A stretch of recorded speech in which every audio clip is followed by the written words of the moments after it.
So ఇప్పుడు నా గురించి చూసుకుంటే నేను ఒక నార్మల్ హౌస్ వైఫ్ లాగా పెళ్ళైన తర్వాత వచ్చాను ఇక్కడికి నర్సీపట్నంకి. తర్వాత అత్తయ్య గారు కానివ్వండి, మామయ్య గారు కానివ్వండి, పర్టికులర్గా విజయ్ గారు చాలా ప్రోత్సహించి ఏంటి అన్ని గోల్స్ని కూడా కనుక్కొని ఈరోజు ఈ స్థాయికి నేను చేరుకున్నానంటే ముఖ్యంగా నా ఫ్యామిలీని అప్రిషియేట్ చేయాలి.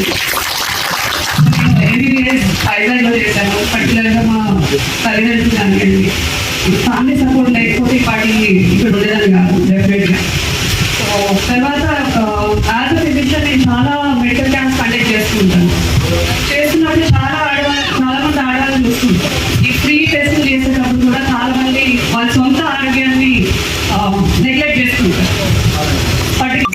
ఈ వైటమిన్ డెఫిషియన్సీస్ వీటితో పాటు హెచ్పివి వ్యాక్సినేషన్ ఇప్పుడు ఎంతమందికి తెలుసు ఇక్కడ కూర్చున్న వాళ్ళు? అసలు హెచ్పివి అంటే ఏంటి? హ్యూమన్ పాపిలోమా వైరస్ అంటాం. కామన్గా ఉండే వైరస్ అయితే ఏదైతే గర్భసంచి క్యాన్సర్స్ కాజ్ చేస్తుందని తెలుసు. సో ఇది క్యాన్సర్ కణాల కింద మారే ఛాన్సెస్ చాలా ఎక్కువ ఉంటాయి. ఇప్పుడు మన స్టేట్లో కానీ ఇండియాలో చూసినట్టయితే 170,000 కేసులు రిపోర్ట్ అవుతుంది ఇప్పటికి కూడా. ఇంత టెక్నాలజీ ఇంత అందుబాటులో ఉన్నా కూడా.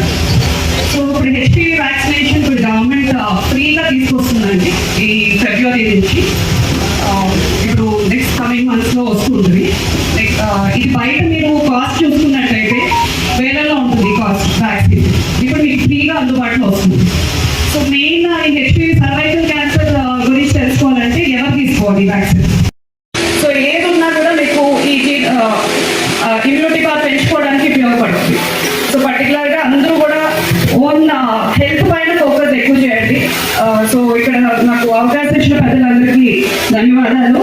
అండ్ ఐ థింక్ అందరికీ happy women's day. Thank you. ఉద్యోగ రంగంలో కానీ రాజకీయ రంగంలో కానీ ఎన్నో రకాలైనటువంటి ప్రోత్సాహం ఇచ్చినటువంటి వ్యక్తి నందమూరి తారక రామారావు. ఎప్పుడు కూడా మనం మర్చిపోకూడదు. దాని తర్వాత మరలా మనకు డ్వాక్రా గ్రూప్లను ప్రవేశపెట్టి ప్రతి మహిళ కూడా రూపాయిని పొదుపు చేసుకునే విధానాన్ని తీసుకొచ్చినటువంటి వ్యక్తి మన ముఖ్యమంత్రి గారు నారా చంద్రబాబు నాయుడు. కాబట్టి ఏదైతే మన మహిళలు గుర్తించారో ఆ వ్యక్తిని మర్చిపోకూడదు. సమయం వచ్చేసరికల్లా మరలా మా ఇంటికి ఏమి ఇస్తున్నారు, నాకేమి ఇస్తున్నారని ఈ ప్రలోభాలకు లోనై మంచి వ్యక్తులు వదులుకొని ఎవరెవరినో తీసుకొచ్చి మన మహిళలు కూడా గుర్తించలేని విధంగా తయారు చేసుకునే విధానం మనకు వచ్చని సందర్భంగా తెలియజేటువంటి మహిళలందరికీ కూడా అంతర్జాతీయ మహిళా దినోత్సవ శుభాకాంక్షలు. అంటే చాలా మంది వేదిక మీద ఉన్నటువంటి పెద్దలందరూ కూడా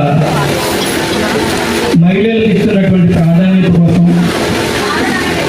మహిళలు చేస్తున్నటువంటి విజయాలు వీటన్నిటిని కూడా ఒకప్పుడు మహిళలు కేవలం వంటింటికే పరిమితమయ్యేవారు. కానీ ఈరోజు వంటింటి నుండి అంతరిక్షం వరకు కూడా ఎదిగే విధంగా ఈరోజు ఉన్నారంటే దానికి కారణం ఒకే ఒకరు. అది ఎవరు అన్నది చెప్తారా? ఎవరు మేడం? రేపు గారు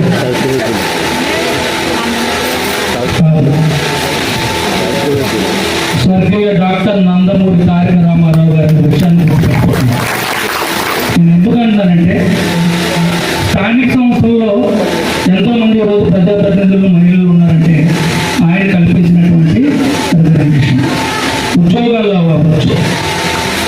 అదేవిధంగా ఇప్పుడు మా బ్రదర్ చెప్పినట్టు ఆర్టీసీ బస్సుల్లో కానీ ఆ రోజు మహిళల్లో చైతన్యం తీసుకొచ్చినటువంటి ఈ దేశంలో ఉన్నటువంటి మొట్టమొదటి వ్యక్తి ఎవరైతే ఉన్నారో ఆయనే డాక్టర్ నందమూరి తారక రామారావు గారు. ఆయన వల్ల ఈ రోజు మహిళా చైతన్యం వచ్చిందని చెప్పేసి అండంలో ఎటువంటి సందేహం లేదని చెప్పేసి ఈ సందర్భంగా కూడా ఈరోజు మన భారత రాష్ట్రపతిగా కూడా ఈరోజు మహిళ ఒక రాష్ట్రపతిగా ఉన్నారంటే అది మహిళలకు ఎంత పుట్టుదల ఉన్నదో దీనికి నిదర్శనం. ఒక మహిళలందరూ కూడా మంచి పారిశ్రామికవేత్తలుగా మహిళల ముఖంలో చిరునవ్వులు ఉండే విధంగా ఈరోజు రాష్ట్ర ప్రభుత్వం కూడా ప్రతి మహిళ కూడా స్థానిక సంస్థల నుంచి చట్టసభల వరకు కూడా 35 రిజర్వేషన్తో ప్రతి మహిళ ఉండాలన్న ఆకర్షణ ఈరోజు కోటి ప్రభుత్వం కూడా ఉందనే విషయాన్ని మీకు తెలియజేయవలసిన అవసరం ఉంది.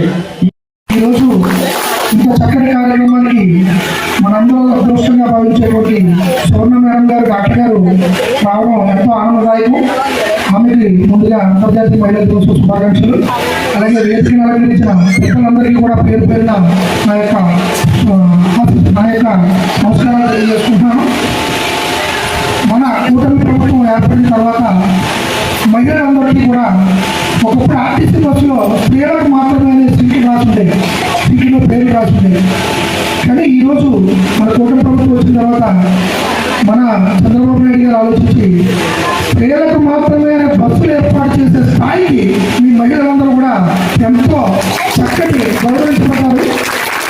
దీనికి ప్రత్యేకంగా మీ అందరికీ కూడా నేను శుభాకాంక్షలు తెలియజేసుకుంటాను. అలాగే ప్రతి ఒక్క మహిళ కూడా ఇంటికే పరిమితం కాకుండా సమాజంలోకి వచ్చి ధైర్యంగా మీ వంతు మీరు కూడా కృషి చేసి మన రాష్ట్రానికి మంచి పేరు తీసుకొస్తారని మరొకసారి ప్రతి ఒక్కరికి కూడా పేరు పేరున నా యొక్క కోరిక. అంచేత స్త్రీకి సముచితమైనటువంటి స్థానం ఉంది. ఇవాళ మనకి మీడియా వచ్చి ఎక్కువ మాట్లాడుకోవడం జరుగుతుంది, కానీ కుటుంబ నిర్వహణలో కానీ కుటుంబ ఆర్థిక ప్రగతిలో కూడా మహిళకి మొదటి నుంచి కూడా సమాన ప్రాధాన్యత ఉంది. మన వ్యవసాయ కుటుంబాలు చూస్తే తప్పనిసరిగా భర్తతో పాటు భార్య కూడా వెళ్ళి వ్యవసాయ కార్యక్రమాలు నిర్వహిస్తూనే వచ్చి మళ్ళీ పిల్లల్ని అలాగే భర్తకి ఆహారం వండి పెట్టేటువంటి పరిస్థితి ఉంది. అంటే ఆవేళ కూడా సగం ఉంది. అంటే మనం ఆవేళ గుర్తించలేదు పూర్వకాలం. ఈవేళ మీడియా వచ్చి ఉద్యోగాలు చేస్తున్నాం అన్నందువల్ల ఈ రకమైన పరిస్థితి ఉంది. అంచేత మన సమకాలీన రాజకీయ చరిత్రలో కూడా ఇందిరాగాంధీ కానీ, అలాగే శ్రీలంక బండారు నాయకే కానీ, అలాగే బ్రిటన్ మార్గరెట్ థాచర్ కానీ, అలాగే పాకిస్తాన్ బెనజర్ భుట్టో కానీ, వీళ్ళంతా కూడా దేశ ప్రధానులుగా పనిచేయడమే కాదు, ప్రపంచ చరిత్రలో ఒక సముచితమైనటువంటి స్థానాన్ని కలిగి ఉన్నారు. ఏ రకంగా కూడా మహిళలు పురుషులకి తీసుకోనటువంటి పరిస్థితి ఉంది. అది సమాజం ప్రగతి సాధించాలన్నా, అలాగే దేశం ప్రగతి సాధించాలన్నా ఆడవాళ్ళకి స్త్రీలకి సమానమైనటువంటి ప్రాతినిధ్యం ఉంది. సమస్యలున్నా